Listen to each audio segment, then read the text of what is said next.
अगर ये जीतेंगे तो क्या ये सारी सुविधा मोबाइल पर करा पाएंगे क्या? देखिए, संकट बहुत जटिल है। जिस तरह से आजकल की बहाली प्रक्रिया है, जैसे हम लोग जिस बेरोजगारी से गुजर रहे हैं ये हम समझ रहे हैं। Yes sir. ठीक है, तो समस्या सर अभी जनता फिर से आपको जिताती है तो किस मुद्दे पे काम होगा सर? कौन कौन से? जितने सारण और चंपारण के जिला शिक्षा पदाधिकारी का कार्यालय है उसमें भारी रिश्वतखोरी और भ्रष्टाचार है। अभी हमारे तो दे ही देता है यूनिवर्सिटी में, लेकिन उसके बदले उनके बच्चों को वैसी शिक्षा नहीं मिलती है जितना उसकी इच्छा होती है। अब रह गया, देखिए, गार्जियन एक विद्यार्थी का सपना 80,000 मतदाता मैंने ही बनाया है और भारी बहुमत से हम लोग 5 तारीख को जीतने जा रहे हैं। इसमें कहीं शक और शुभा की कोई बात नहीं है।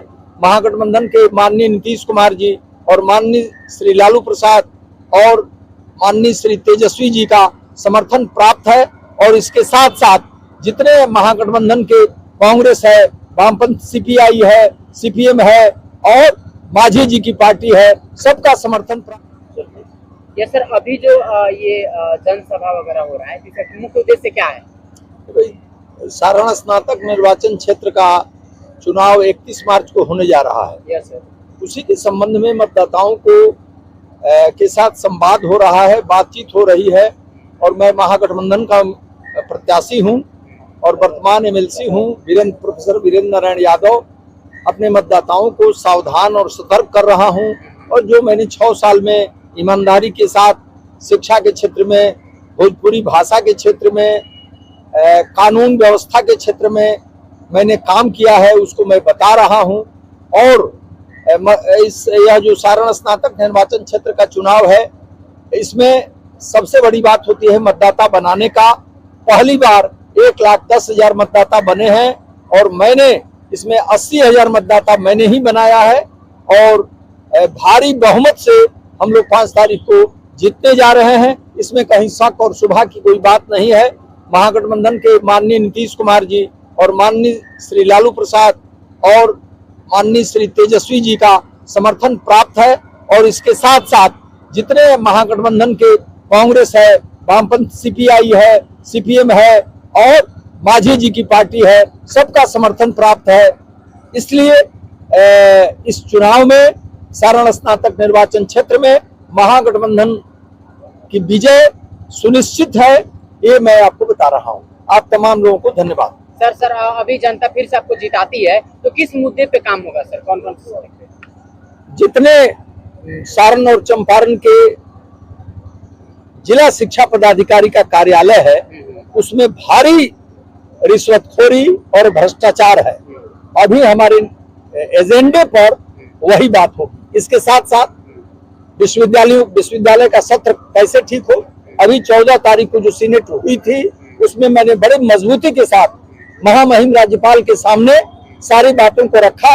उसमें कुल सचिव हटाए गए हैं, कुलपति पर कार्रवाई हो रही है और सत्र को ठीक करने का भी काम हो रहा है और महामहिम राज्यपाल से मेरी बड़ी अपेक्षाएं हैं और विश्वविद्यालय में पढ़ाई लिखाई हो, शोध कार्य हो, इन तमाम जो हमारे एजेंडे पर हैं। इसके साथ साथ भोजपुरी भाषा के विकास के लिए मैं काम करूंगा क्योंकि सारण और चंपारण की भाषा भोजपुरी है, उसकी रक्षा करना, उसका संरक्षण करना, हमारी संस्कृति, हमारी सभ्यता, हमारे पूर्वजों की वो भाषा है, उसके लिए उसको 8वीं अनुसूची में शामिल कराना मेरे एजेंडे में है। एक तरह से उसे मेरा आप घोषणा पत्र कह सकते हैं।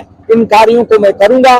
जो पढ़े लिखे लोग हैं, बेरोजगार लोग हैं, उनको कैसे सम्मान मिले, उनकी रोजी रोटी का प्रश्न भी हमारे सामने खड़ा है, अधिवक्ताओं का भी प्रश्न खड़ा है, उनका जीवन कैसे और बढ़िया से बेहतर हो, ये तमाम मुद्दे हैं जिन पर मैं काम करूंगा अगले सत्र में। छात्रों की सबसे बड़ी समस्या है कि जो कमला राय कॉलेज है, जेपी यूनिवर्सिटी है, टाइम से सेशन एग्जाम ना होने के कारण इस पर मैं काम कर चुका हूँ। इस पर 14 तारीख को निर्णय हो चुका है। आगे भी सबसे बड़ी है कि गोपालगंज जिलावासी के जितने भी छात्र हैं सब यूपी में जाकर एडमिशन करा रहे हैं, तो इसके बारे में क्या? अरे भाई, जब सत्र ठीक हो जाएगा तो लड़के नहीं जाएंगे और इस बात को मैं मिलने वाला है गोपालगंज हाँ? विश्वविद्यालय का सौगात इस पर मैं कोई बात नहीं कह सकता हूँ। इसका प्रयत्न आदमी करेगा कि कब मिलेगा, इस डेट मैं कैसे बताऊंगा, ये तो सरकार बताएगी। तो आपके आने वाले कोशिश करना हमारा काम है। क्या कहना चाहेंगे सर अंत में जाते जाते? आप जितने पत्रकार बंधु हैं, आपको मैं आपका स्वागत करता हूं, धन्यवाद देता हूं। और महागठबंधन की जीत बिल्कुल पक्की है। चलो, नारायण यादव जिंदाबाद जिंदाबाद जिंदाबाद। ये बहुत बड़ी असुविधा है बच्चों के लिए भी, विद्यार्थी के लिए भी, और खासकर गार्जियन के लिए।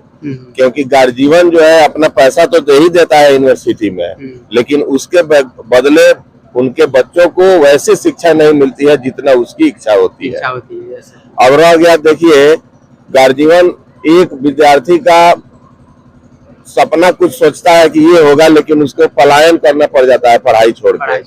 पढ़ाई छोड़ने का मेन कारण ये होता है कि कॉलेज में शिक्षा की कोई व्यवस्था ही नहीं है। तो सबसे पहले तो मैं माननीय से ये अनुरोध करना चाहता था कि ये कॉलेज खुलवाएं, यूनिवर्सिटी खुलवाएं। तो पहली बात नहीं होनी चाहिए, दूसरी बात होनी चाहिए। सबसे पहली बात ये होनी चाहिए कि जितने भी कॉलेज है उसमें प्रोफेसर की बहाली होनी चाहिए। ये क्या लग रहा है आपकी पर ये जीतेंगे तो क्या ये सारी सुविधा मुआवजा करा पाएंगे? देखिए, संकट बहुत जटिल है। जिस तरह से आजकल की बहाली प्रक्रिया है, जैसे हम लोग जिस बेरोजगारी से गुजर रहे हैं ये हम समझ रहे हैं। Yes sir, yes sir. ठीक है, तो समस्या बहाली की ऐसी है, जटिलता है कि मुझे नहीं लगता है कि इनके सत्र में भी, अगले सत्र में भी ये बहाली की प्रक्रिया करा पाएंगे। ये मुझे लगता है। अब यदि करा देते हैं तो ये सारा शिक्षा है, बिहार की जो शिक्षा व्यवस्था जो है सबसे कहा जाए तो मतलब आजकल जर्जर दिख रहा है कि नहीं? तो इस तरह से क्या लग रहा है कि जो है अपना परिवर्तन होगा शिक्षा में? यदि सम्मानित माननीय यदि चाहेंगे तो परिवर्तन हो सकता है। जैसे उन्होंने आश्वासन दिया कि राज्यपाल महोदय से मैंने जितने भी विश्वविद्यालय हैं या जितने भी उसके अंतर्गत जो कॉलेज चलते हैं उनकी समस्याओं को मैंने रखा और उस पर 80% काम का इन्होंने दावा किया। तो मैं इनके आश्वासन पे ये उम्मीद करता हूं कि कुछ सुधार होने की संभावना लग रही है अगले सत्र में। बहुत बहुत धन्यवाद सर। एक बार अपना परिचय बताएं। मैं राजेश प्रसाद हूं। मेरा घर कमला राय कॉलेज के ठीक सामने आर रोड में पड़ता है। ऐसे मैं प्राइवेट कॉलेज में एक व्याख्या के रूप में भी व्याख्याता के रूप में भी काम करता हूं और साथ में बहुत लोग हमारे साथ। धन्यवाद। आप यहाँ पे देख रहे हैं और अभी हम गोपालगंज मतदाता समय यहाँ पे देख सकते हैं स्नान